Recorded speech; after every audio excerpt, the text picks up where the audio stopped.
All right, let's now look at the last guiding question, which is how to calculate the accounting rate of return, or abbreviated ARR, of an investment. Well, as a quick definition, we can say it compares the average annual profit increase with the amount of the initial investment. And this is usually expressed as a percentage. So we take the formula, the annual profit increase, and divide that by all the assets that we invest. Well, usually in this case, money. And well, we actually need to define this properly, because in the books there are a lot of different definitions.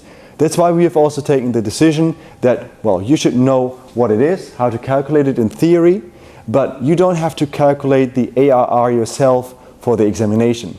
So that's why I will also not run you through the calculations of the ARR. Well, if you are interested in that, you can always ask me.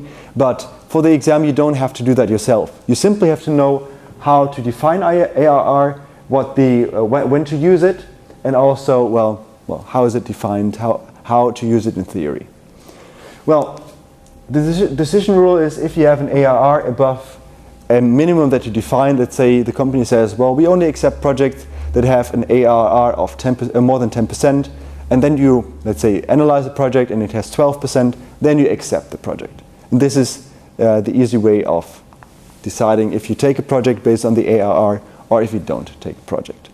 Well, important thing here, you can also see that in red, is that the ARR takes the profit of a company.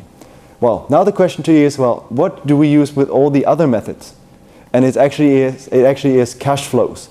So for the net present value, for the internal rate of return and the payback period, we take cash flows. And for the accounting rate of return, we take annual profits, or the profit increase. And this is the main difference between ARR and all the other three ones.